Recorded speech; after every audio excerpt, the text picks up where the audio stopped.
todos e todas. Assim, com muita alegria, né, e com muita emoção que nós vamos dar início agora à celebração, né, esse momento de memória do professor Carlos Walter Porto Gonçalves, aqui na Escola Família Agrícola de Correntina. E de já, né, agradecer a presença de todos e todas e agradecer também a acolhida da Escola Família Agrícola, aqui na presença, né, na figura do seu corpo docente, discente, de toda essa família que é a Escola Família. Né, os professores, diretores, os colaboradores e colaboradoras da escola, as turmas, né, do primeiro e quarto ano. Tem gente fazendo ensaio para a formatura aí, tá maior entusiasmo, coisa boa demais. A gente chegar aqui nesse momento de alegria. Nós queremos também registrar e agradecer a presença de comunidades tradicionais de Passo, aqui na representação do Prédio Verde. Pode ser que chegue mais algumas comunidades, né, que se comprometeram, né, de estar, né, a gente vai continuando e eles vão chegando, né, e vamos pegando o barco andando. Esse momento para nós é uma honra, né? Estar hoje recebendo, né, nesse espaço os restos, né, mortais do grande professor, né, Carlos Walter, né? A gente não tem assim tanto conhecimento, mas com certeza vai ter alguém aqui que vai dizer um pouco mais sobre a história dele, né? E para a gente é uma alegria, né, a família ter escolhido essa região oeste, região do Cerrado, para que um pouco, né, dos seus restos fosse aqui semeado, né? E muito mais ainda quando foi determinado que a escola que seria o ponto, né, para que as cinzas aqui fossem semeadas, né? Em nome da escola a gente agradece, né, e que tenhamos um dia rico, né, que seja um dia também de conhecimento, de saber. E sejam bem-vindos, e é isso, muito obrigado. Resistências e sonhos no chão do Cerrado. A gente vai convidar Samuel para falar um pouquinho, né? A Geni já começou a trazer, e Samuel falar um pouquinho o porquê, né, que parte da cinza, parte dos restos mortais do professor Carlos Walter chegou por aqui. Samuel. Todas, para nós é uma alegria muito grande poder estar aqui na EFA, né? A gente tem um respeito profundo, um grande carinho por essa escola que contribui muito, né, para a nossa região, por trazer uma educação contextualizada, e acho que não teria um outro local que pudesse cumprir esse papel de receber as cinzas do Carlos Walter aqui na região, né? O Carlos, o Rubem e a Diana vão falar um pouco da história dele, mas ele é um educador, um professor, né, muito conhecido no Brasil e no mundo, na América Latina em especial, um geógrafo, contribuiu para uma geografia crítica e uma referência de mundo, né, assim, de leitura crítica do mundo. E então a família dele resolveu cremar o corpo, né? Então existe pessoas que fazem a opção por serem cremadas e não enterradas, né? Aqui na nossa região a tradição nossa é mais enterrar os corpos. E eu acho importante a gente ter essa dimensão do que isso representa, né? Porque acho que uma das únicas certezas que a gente tem é que um dia a gente faz essa passagem desse mundo e que os nossos restos mortais eles vão retornar para a Terra, que é a origem de tudo, né? Então o Carlos foi um geógrafo que lutou a vida inteira para ver a Terra repartida, para ver justiça social. Ele trabalhou muito com povos e comunidades tradicionais. Para vocês terem ideia da grandiosidade da contribuição do trabalho do Carlos, ele era assessor do Chico Mendes, que é uma das grandes referências no mundo de luta em defesa da floresta amazônica em pé e com os povos. Então o Carlos tinha esse papel, essa contribuição muito grande. E a família dele foi muito generosa em perceber essa grandiosidade do trabalho que ele fez e resolveu então distribuir as cinzas do Carlos em 3 volumes, né, que foram enviados para a UF, a Universidade Federal Fluminense, no Rio de Janeiro, onde ele foi professor a vida inteira e tem grandes amigos lá, educandos, estudantes de graduação, mestrado, doutorado. Enviou parte das cinzas para o Acre, né, pela luta que ele fez lá, né, a tese de doutorado do Carlos Walter foi escrita estudando os seringueiros lá do Acre, né, em toda a luta do Chico Mendes para impedir o avanço do desmatamento na Amazônia, e uma parte está aqui conosco hoje, e nós vamos dignamente devolver o Carlos para a terra e para as águas, que é aquilo que ele, durante tanto tempo, né, lutou, batalhou para que essa terra tivesse um sentido de território, essas águas fossem fonte de vida, né? Agora, essa semana, eu tive a oportunidade de estar com a viúva esses dias numa reunião. Nós estamos sendo privilegiados, né? Nós estamos recebendo as cinzas do Carlos Walter num lugar que para nós é muito especial. Então, saber que ele vai estar aqui na escola, né, gerando vida por meio de uma planta, e saber que ele vai retornar para as águas do Arrojado. Ele era fã dessas lutas aqui do Arrojado em defesa da água. Ele, né, ajudou a gente a escrever sobre isso, e ele ficou encantado, apaixonado por esse campesinato tão potente aqui da nossa região. Então, um pouco isso, né, a gente fica feliz de receber o Carlos Walter aqui e poder devolver ele para a terra e para as águas. E agradecer, né, a família por esse gesto tão generoso de desprendimento. Aqui na região, a gente já recebeu cinzas de outras pessoas, né? Por exemplo, o Osório Alves de Castro, né, que é um escritor de Santa Maria da Vitória, que escreveu o Porto Calendário, que é uma obra-prima, né, para quem quer entender um pouco da dinâmica da região. Foi jogado nas águas do Rio Corrente, né? Então, é importante depois a gente conversar um pouco sobre isso. O que essas cinzas representam para nós? Escrito na vida, no fazer. Eu acho que é uma tradução daquilo que Jani falou aqui, do que é a escola, né? Que é para além de uma sala de aula. Com isso, a gente convida, né, os estudantes, os alunos aqui da escola para fazer essa introdução, né, e a trazida a presença, né, da cinza e do simbólica do professor Carlos Walter, que é ao nosso meio.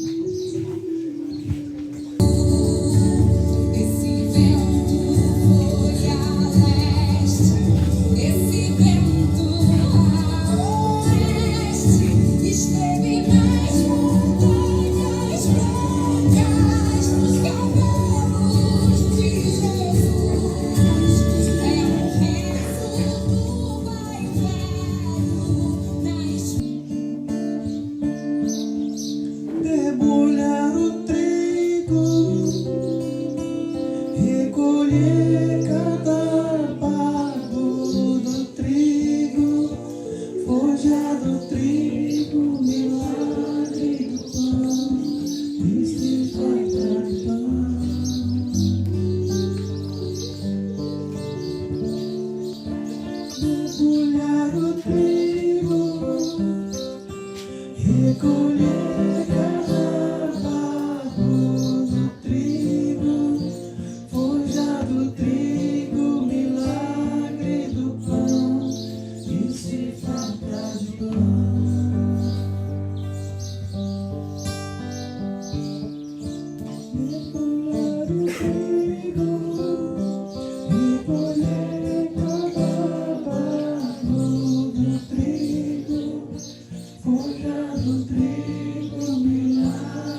já de antemão não destina a sua produção para si mesmo.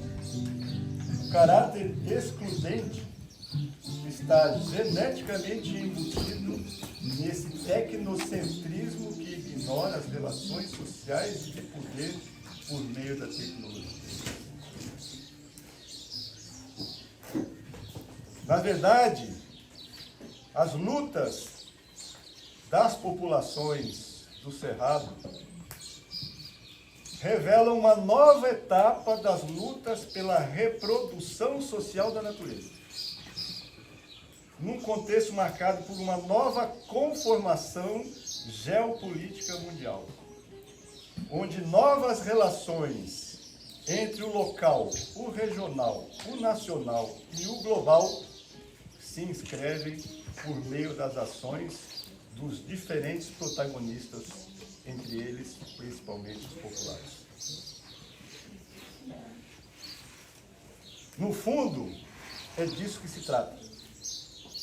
Da luta por novos sentidos e significados à vida com a terra, enfim, de novas formas de apropriação material e simbólica da natureza.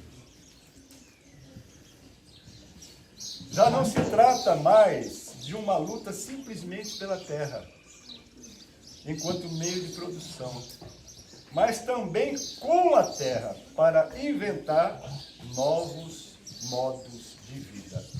Território.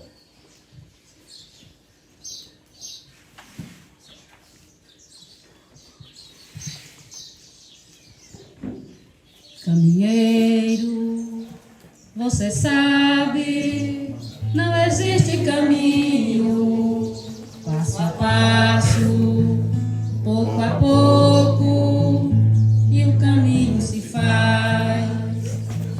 Perdido, confuso, vazio, sozinho na estrada tentando encontrar. Três grandes temas assim que o Carlos Walter dedicou a vida inteira dele e que eu acho que diferencia ele de outras pessoas no campo da geografia, no mundo acadêmico de uma forma geral, no Brasil e no mundo. Uma primeira é que ele nunca esqueceu a nossa relação enquanto Brasil e brasileiros da América Latina, de um destino comum e de uma história comum que nós compartilhamos. Isso parece meio óbvio, mas é tão raro ter pessoas que verdadeiramente se abriram para um diálogo contínuo com outros países. Tanto é assim que ele recebeu vários estudantes que quiseram vir ao Brasil fazer doutorado com ele, da Colômbia, do Chile, do México. Ele cultivou muitos afetos em outros países e muitas pessoas que queriam vir trocar com ele e aprender com ele, inclusive para falar dos seus próprios países, né? E isso fica muito claro. Eu participo de uma rede de ecologia latino-americana e no momento que soube-se da passagem do Carlos Walter, a troca de mensagens foi frenética, das pessoas falando dos momentos que encontraram ele em algum lugar. Todo mundo tinha uma história para contar. Eu acho que todo mundo que encontrou o Carlos Walter tem várias histórias para contar, marcantes. E ele sempre colocou a América Latina nesse lugar de protagonismo para pensar o futuro. E ele sempre dizia que a gente precisa, então, junto, enquanto América Latina, ter como compromisso a descolonização, né? Descolonizar o saber, o poder. Isso foi sempre um compromisso muito forte dele. O segundo é o olhar dele para a geografia. Ele costumava dizer: eu não sou formado em geografia, eu sou deformado em geografia. Né? Porque ele dizia que a geografia foi um saber colonial, né? Ele, inclusive, gostava muito de brincar com as palavras. E ele dizia: geografia é a grafia da terra, né? Geo é terra, grafia é grafar, ou seja, é marcar a terra. E a geografia, historicamente, foi uma disciplina que marcou a terra de uma forma colonial, fazendo mapas para as conquistas, né? Dividindo o mundo entre os colonizadores no processo do imperialismo. E a gente precisava fazer, então, uma outra geografia, uma geografia a partir dos povos, a partir das lutas sociais. Esse sempre foi o compromisso dele também, subverter a geografia. E um terceiro compromisso, que tem muito a ver com o fato da gente estar aqui é que ele começou há muito tempo atrás um diálogo muito forte com a Amazônia, foi assessor do Chico Mendes, esteve ali perto da luta dos seringueiros no Acre, mas há mais ou menos 20 anos atrás ele começou a olhar cada vez mais para o Cerrado também e investir tempo nas andanças dele no Cerrado. Ele teve um orientando de doutorado, o Mazeto, que fez uma tese de doutorado sobre o Cerrado, era do norte de Minas, e com o Mazeto ele foi a todos os estados do Cerrado. Então eu conheço muitas pessoas de outros lugares do Cerrado que lembram dessas visitas que gerou esse livro, inclusive que o Rubem leu alguns trechos. Então ele fez uma coisa que eu acho que agora está até ficando mais na moda, mas ele foi pioneiro no sentido de entender que para falar de meio ambiente, para falar de reprodução social da vida, não basta só romantizar a Amazônia e esquecer as outras regiões ecológicas. O Cerrado é um espaço de vida fundamental para a gente entender o que está em disputa hoje, né? Justamente porque é o lugar das monoculturas, né? Onde as monoculturas, inclusive, são celebradas como grande exemplo do desenvolvimento do Brasil. Walter ancestralizou, virou semente. Literalmente, ele vai alimentar as terras e as águas dos territórios tradicionais de fecho de pasto do Cerrado da Bahia. Nada pode ser mais coerente com a vida que ele levou e que tivemos a sorte de testemunhar. E nesse sentido a gente tem que agradecer a Márcia por ter tomado essa decisão tão coerente com o companheiro dela, né, com a vida dele. Mesmo após a sua passagem, Carlos Walter segue nos ensinando. Ele vai alimentar as terras e as águas do Cerrado, mas em vida ele também nos alimentou muito de afeto, de conhecimento, de compromisso. Todo mundo que conviveu com Carlos Walter sabe que ele tinha uma generosidade imensa. Ele estava sempre compartilhando algum texto que ele tinha lido, que ele achava que podia interessar a gente. Ele estava sempre compartilhando um texto que ele tinha escrito sobre alguma coisa que ele estava refletindo naquele momento. Eu fico imaginando o que ele não teria escrito agora, por exemplo, sobre o genocídio palestino.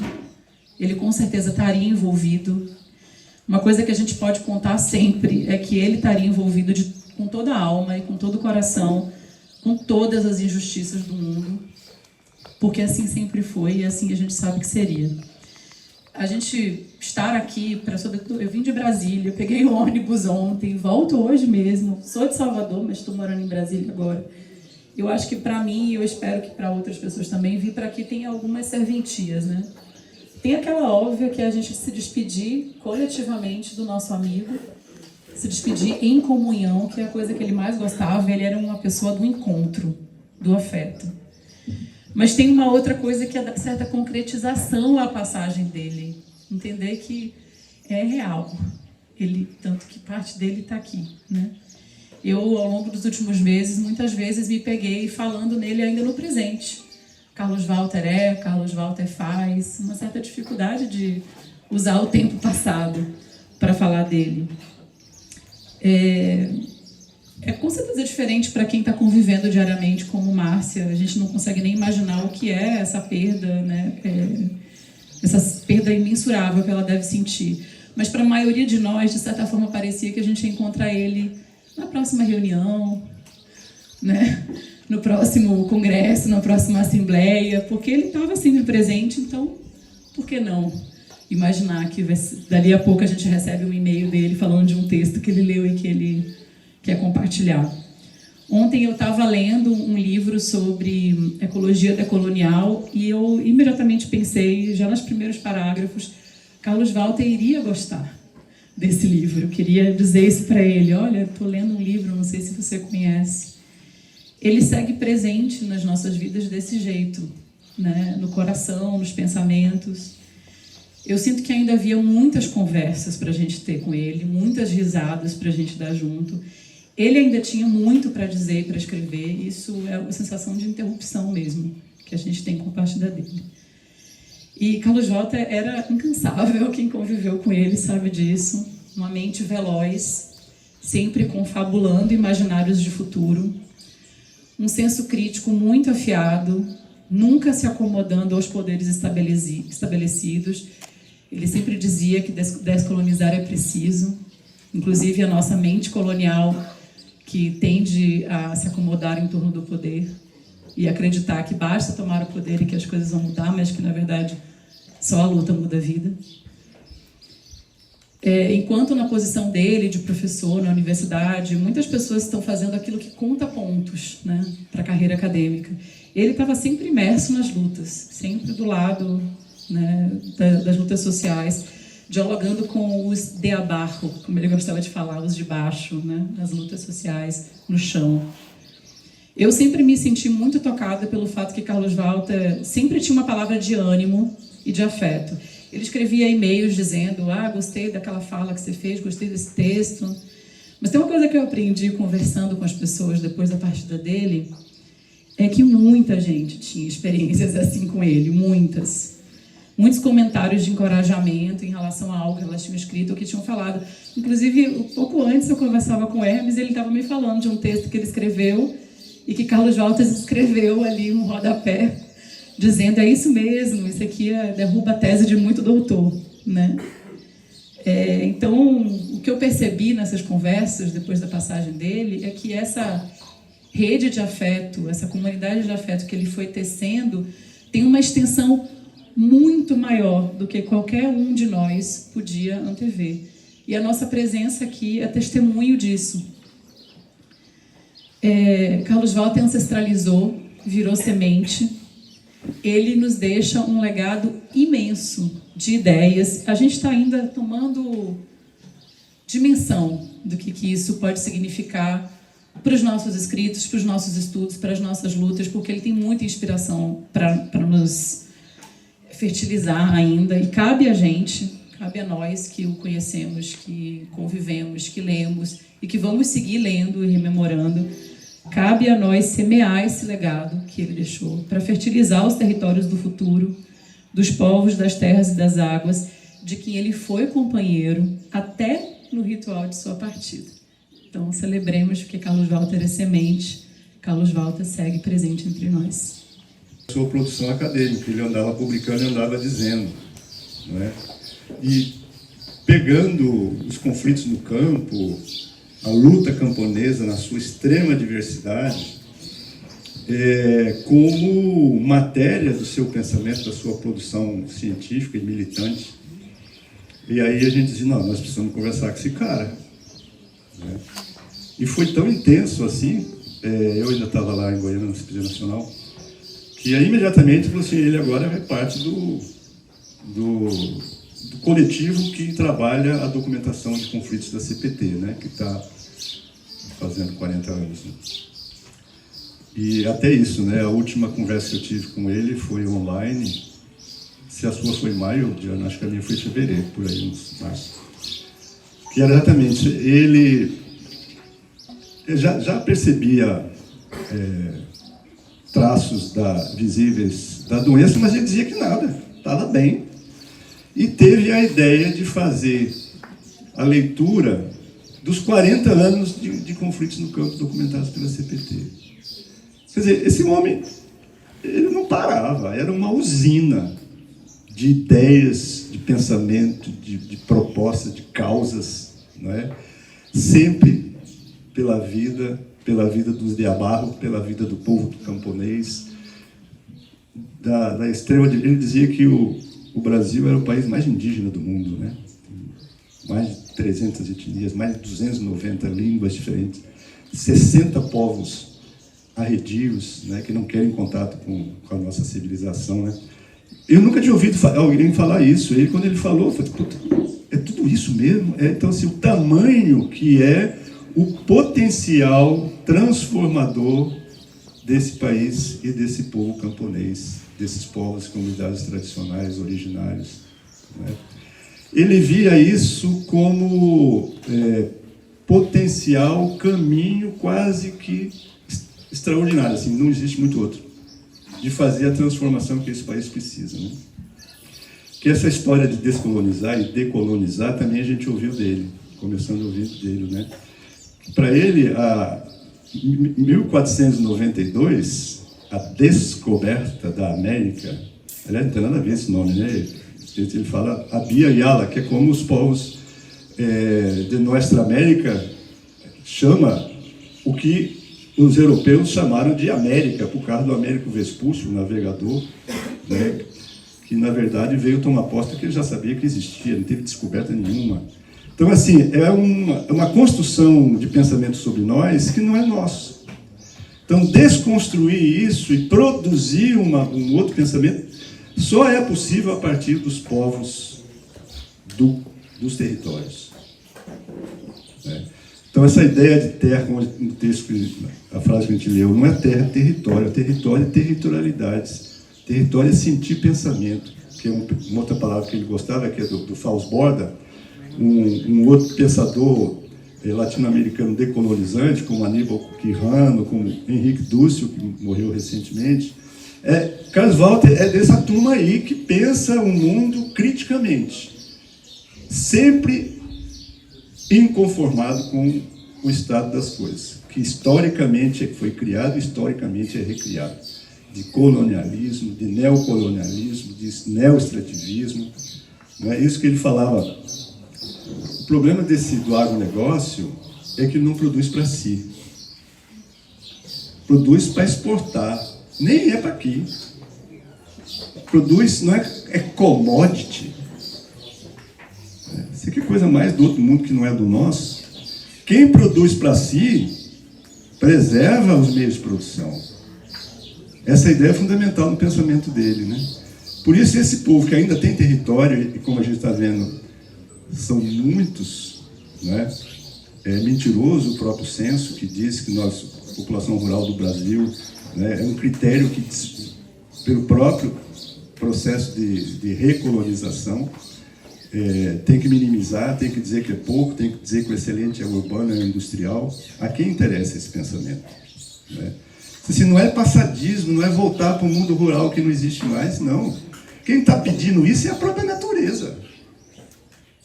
O que são as mudanças climáticas? Os extremos climáticos, esse calor infernal que vai piorar. Os cientistas estão dizendo que o ano que vem vai ser mais quente ainda. O que é isso? Não é a própria Terra dizendo, para! Né? A sua principal espécie, que eu já estou desconfiado se ele é a principal, que é o humano, é a que ameaça. Nenhum outro ser vivente faz isso. Ameaça seu próprio meio. Né? Então, assim, essa ideia... Carlos Walter tinha tudo isso muito claro, assim, do potencial de luta, de resistência, e como sendo a saída que não é só para quem está no campo, não, é para todo o coletivo humano. Não é só para esse país. Quem criou as fronteiras desse país? Né? Muito antes de Cabral, de Américo Vespúcio, existia vida aqui, existia troca, existia territorialidades sufocadas. Resgatar isso é fundamental. E o tempo que a gente teve mais junto foi no congresso da CPT em Porto Velho, Rondônia, em 2015. 4 dias lá, conversando intensamente. Ele reagindo sobre tudo, né? Um congresso camponês, tinha mais de 800 camponeses. Não sei se tinha 200 agentes da CPT, menos do que isso. E a força daquela cara, daquela fala, daquela presença, ele ficava doido com aquilo. Né? Quem estava lá lembra, né? Ele parecia um moleque no meio. Ele queria conversar com a quilombola, ele queria conversar com o indígena, ele queria conversar com o cabo do fecheiro, sabe? Mas assim, como se aquele ajuntamento dessa diversidade de territorialidades fosse o que ele queria que acontecesse, né? Que aquele potencial se fizesse atos, fizesse luta, transformação de toda a sociedade, né? Então, assim, o Carlos Walter é grande demais, assim, para nós também, né? Depois que a pessoa morre, ela fica santa. Não é isso, sem nenhum favor. Ser humano gigantesco, né? Afetuoso, carinhoso, humilde, né? Ele prezava qualquer fala, ele dialogava com qualquer um, né? A gente estava vendo as fotos desse trabalho que a CPT patrocinou aí sobre os fundos Fecho de Pasto, de Cerrado da Caatinga, né? Então, assim, ele no meio do povo como se fosse um qualquer, igual, né? Sempre conversando, indo para a cozinha, indo ver o que o pessoal estava produzindo, os sucos de umbu lá de Campo Formoso, abrindo a geladeira, experimentando, como se aquilo fosse o reino, né? Onde ele queria estar, com quem ele queria estar, fazendo o que ele gostava de fazer. Aí você fala, mas ele é um acadêmico respeitado, um cara que tem o rigor do método científico. Ele não estava nem aí para isso. Ele contou para a gente que ele, logo que terminou geografia, ele foi estudar os goitacás, os índios que sobravam lá no Vale do Paraíba do Sul, lá no Rio de Janeiro. Aí ele disse que em poucos meses, os 4 anos de geografia para ele parece que não tinham valido nada. Ele aprendeu muito mais naqueles meses com os índios que sobravam do que toda aquela geografia que ele estudou lá. Então, assim, desde o começo da vida acadêmica dele, era um cara da fronteira do conhecimento. Por quê? Porque ele tinha um projeto, né, que encontrou o nosso projeto e a gente se deu muito bem com essa troca, com esse encontro, né? Então, está celebrando a passagem do Carlos, que não é uma despedida, o pensamento dele fica aí, as intuições dele, as causas dele são as nossas, e agora a gente fica mais responsabilizado em não deixar isso morrer, de reproduzir, de avançar e realizar esse projeto, né, de um novo mundo que não é o novo mundo do europeu colonizador, né?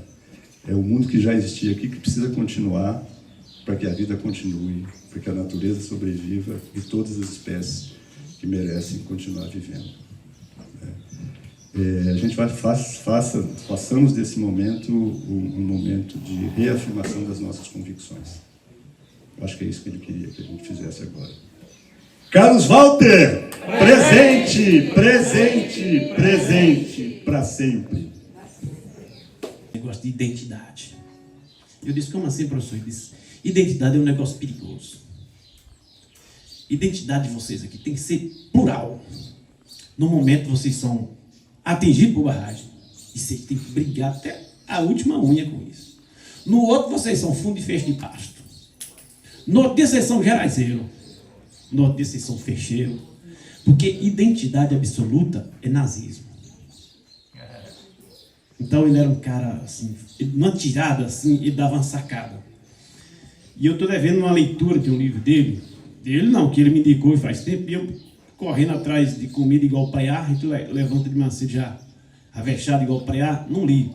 Mas eu queria recomendar também, já li um dos que ele me falou, que é Geografia da Fome, de Josué de Castro, que é importantíssimo para os meninos aqui que fazem curso técnico agrícola, que é estudar um pouco desse tema tão forte que é a fome no Brasil, na América Latina e no mundo, em meio a tanta produção.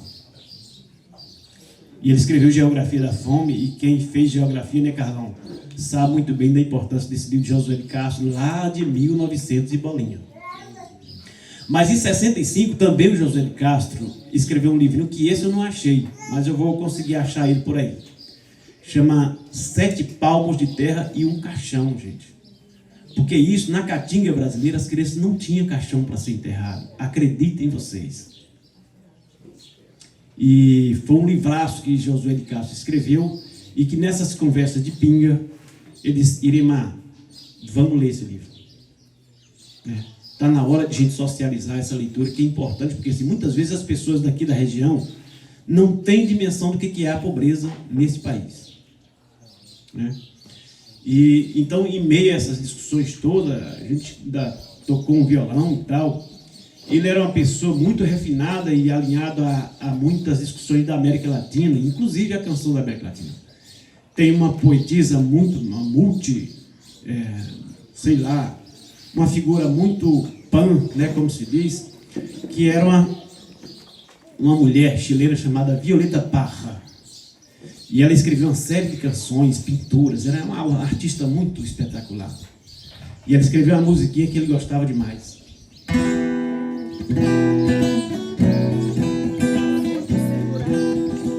Volver a los 16, después de vivir un siglo, es como descifrar siglos.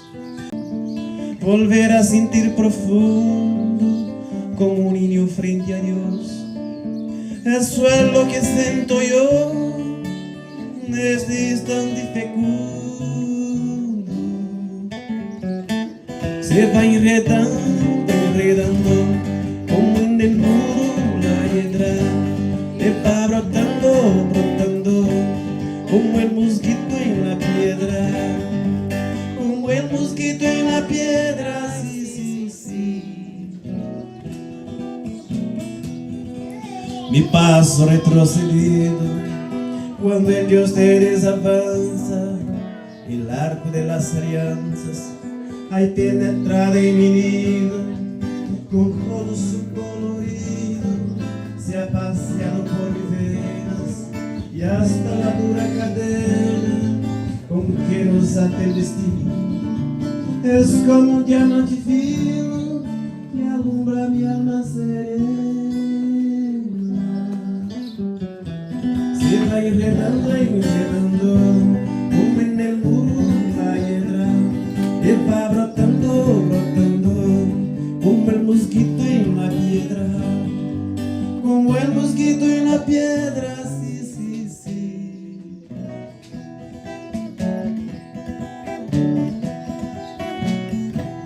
El amor es torbellino de pureza original, hasta el feroz animal susurra su dulce trino, detén a los peregrinos, libera a los prisioneros, y el amor con sus esmeros al viejo lo vuelve, y al malo solo el cariño lo vuelve a tan inocente. Se va enredando, enredando, como en el mundo la hiedra, y va brotando, brotando, como el mosquito en la piedra, como el mosquito en la piedra, sí, sí, sí. De par en par la ventana se abrió como por encanto, y entró el amor con su manto, como una tibia mañana, y al son de su vela diana hizo brotar el jazmín, volando cual serafín, al cielo le puso redes, y mis años 17 los convirtió en querubim.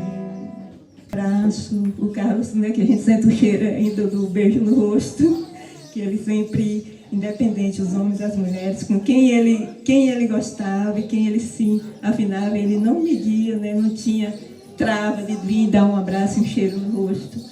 E para nós fica também, né, essa vivência, né, de tudo isso também, a vivência das pessoas, do ser humano, das energias.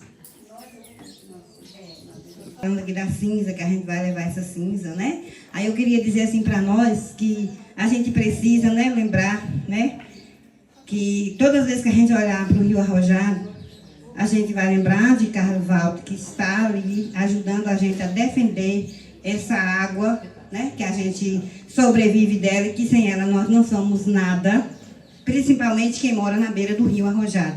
E lembrar também dessa frase que ele escreveu no ranchão assim: eu sou filho desta terra, quero viver livremente acostumado nas margens do Rio Arrojado. Cara, falar de Carlos, falar do professor, em um momento desse, dentro de um colégio, na frente de tanto letrado que tem por aí, é difícil, né? Mas vamos lá. Eu conheci Carlos, com ele umas 2 ou 3 vezes. Um dia em Barreiras, nós estávamos num seminário. Aí eu fiz uma fala, depois que eu terminei, aí nós vimos cá para fora, tem umas aves grandes, assim, para fora, não tem? Aí ele me chamou, falou: rapaz, bora conversar. Falei: rapaz, eu não conhecia ele. Falei: rapaz, conversar, embora. Começamos a conversar, e eu comecei a tomar gosto, comecei a gostar dele a partir daquele dia, rapaz. É um cara comunicativo, um cara que sabe entender a gente, um cara que entende a maneira como você fala, que isso que é o professor. Ele estudou para tudo. Mas ele tem que aprender e tem que entender o que eu falo do meu jeito, da minha maneira de falar. E ele sabia, né? Então, essa semana, ontem nós tivemos ali no... Mata verde, céu azul, a mais imensa floresta. No fundo da Guaziara, caboclinas e mar, e os rios puxando as águas. Papagaios periquitos cuidavam de suas cores. Os peixes singram nos rios, urumins cheios de amores. Sorriu o Jurupari, o Irapuru, seu Bozuí. Veio um caipora de fora para a mata vigiar e trouxe cantão de ferro para comer muita madeira, e trouxe estigos gigantes para acabar com a capoeira. Ele passa pela prova do fogo e continua existindo. A cinza, não.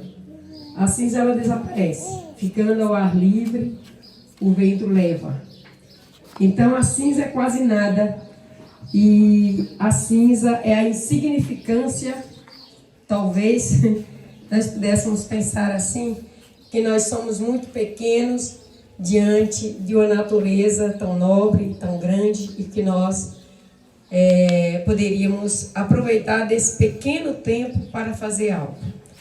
Hoje, nós podemos ver a cinza quase nada, de o eternizar de uma vida bem vivida e deixada aqui, este legado para nós, como bem disse Rubem.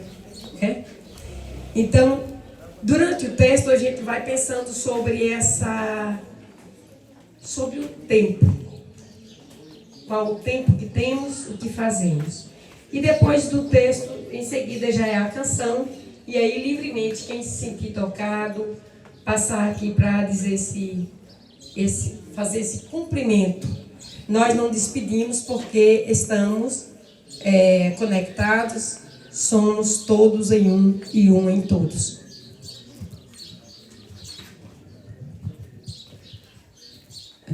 A leitura do livro de Eclesiastes, no capítulo 3, os versículos de 1 a 12. Saber discernir os momentos. Debaixo do céu há momentos para tudo. E tempo certo para cada coisa. Tempo de nascer e tempo de morrer. Tempo de plantar e tempo de arrancar a planta. Tempo de matar e tempo para curar. Tempo para destruir e tempo para construir. Tempo para chorar e tempo para rir. Tempo para gerar e tempo para balhar. Tempo para gemer, tempo para chorar e tempo para rir. Tempo para gemer e tempo para balhar. Tempo para atirar as pedras e tempo para recolher as pedras. Tempo para abraçar e tempo para separar. Tempo para procurar e tempo para perder. Tempo para guardar e tempo para jogar fora. Tempo para rasgar e tempo para costurar.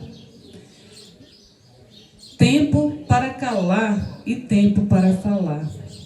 Tempo para amar e tempo para odiar. Tempo para a guerra e tempo para a paz.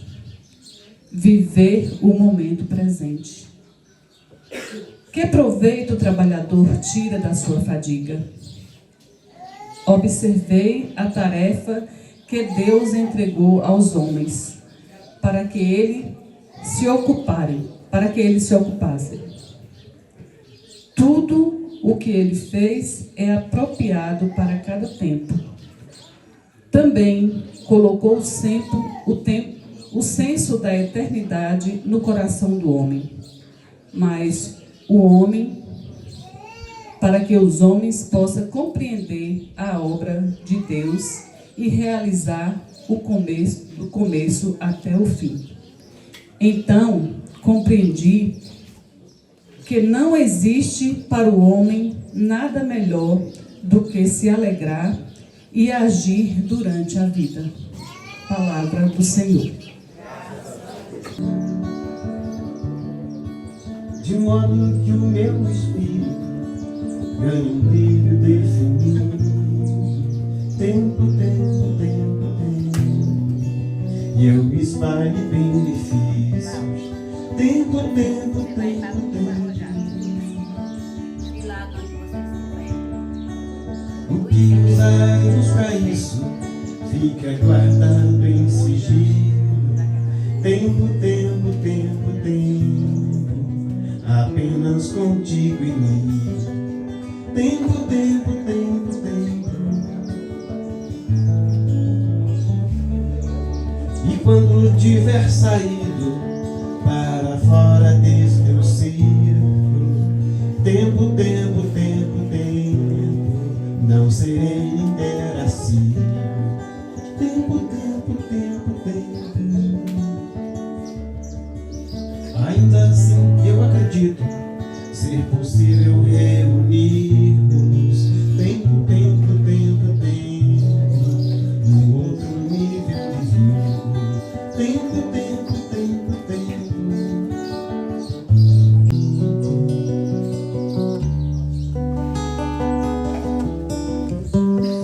Tempo, tempo, tempo, tempo.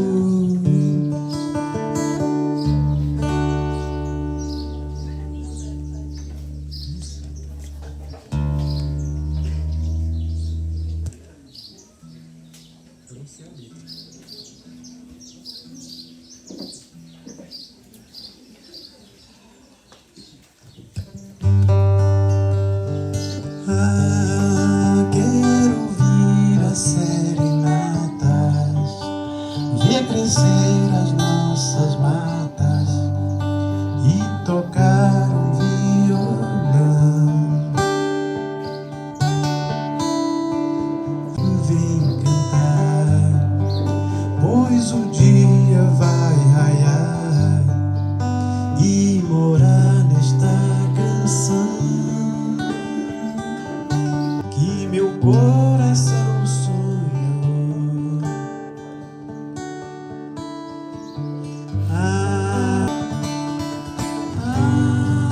Quando bate a saudade, abra as asas de liberdade que meu coração sonhou. Vou nos braços de um menino, no meu coração latino, que não para. É uma gota, é um tempo, que nem dá um segundo.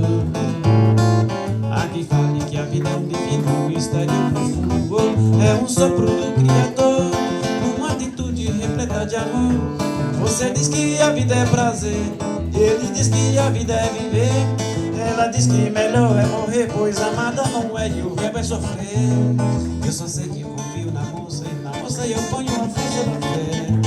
Somos nós que fazemos a vida, puta e puta e vier, sempre desejada, por mais que seja errada. Ninguém quer a morte. Só é cantador quem traz no peito o cheiro e a cor de sua terra, a marca de sangue dos seus mortos e a certeza de luta dos seus vivos.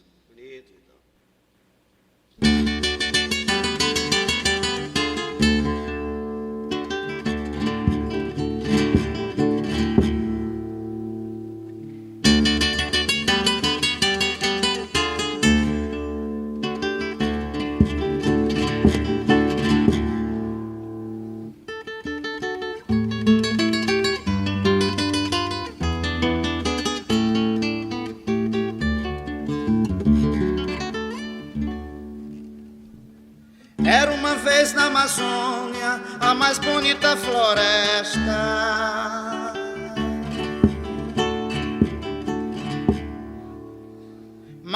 verde, céu azul, a mais imensa floresta.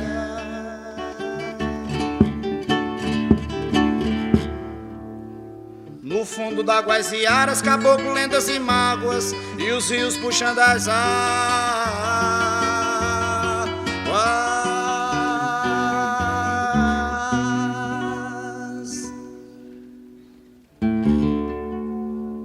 Papagaios, periquitos cuidavam de suas cores.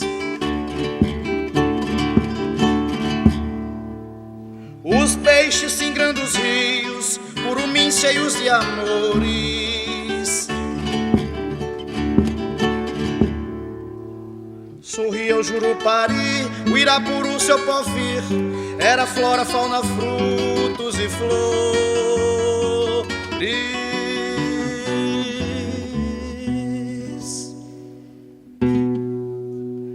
Toda mata tem caipora para a mata vigiar.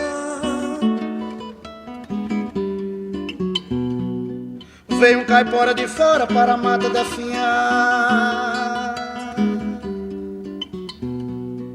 e trouxe dragão de ferro pra comer muita madeira, e trouxe estilo gigante pra acabar com a capoeira. Fizeram logo um projeto sem ninguém testemunhar,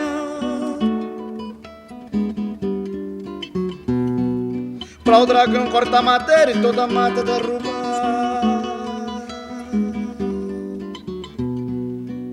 Se a floresta, meu amigo, tivesse pé pra andar, eu garanto, meu amigo, um perigo não tinha ficado lá.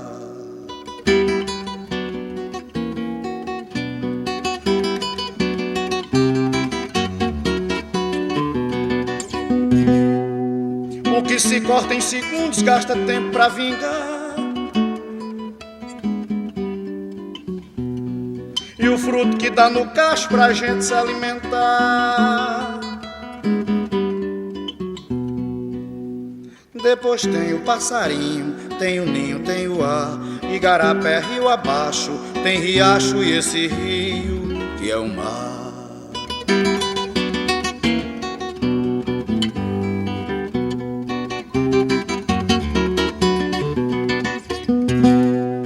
Mas o dragão continua na floresta a devorar.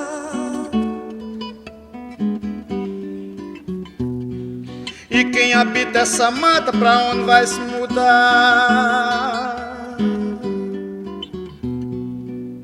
Corre índio, seringueiro, preguiça, tamanduá, tartaruga, pé ligeiro, corre, corre, tribo dos Camaiurá.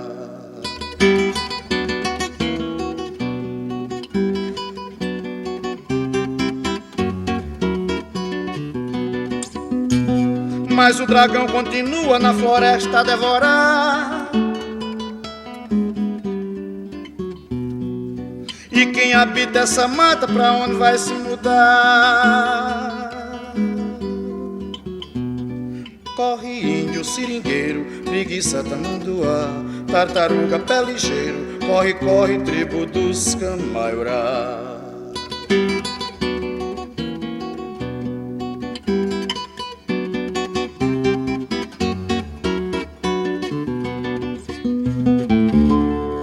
No lugar que havia mata,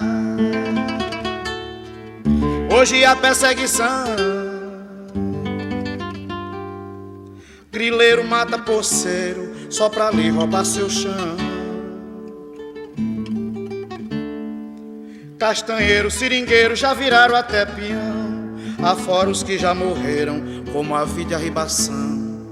Zé de Nana tá de prova, naquele lugar tem cova, gente enterrada no chão. Pois mataram o índio que matou grileiro, que matou poceiro. Disse um castanheiro para um seringueiro que um estrangeiro roubou seu lugar. Pois mataram o índio que matou grileiro, que matou poceiro. Disse um castanheiro para um seringueiro que um estrangeiro roubou seu lugar. Nas margens do rio Arranjá. Sou filho dessa terra, quero viver livremente. acostumado nas margens do rio Alvejado.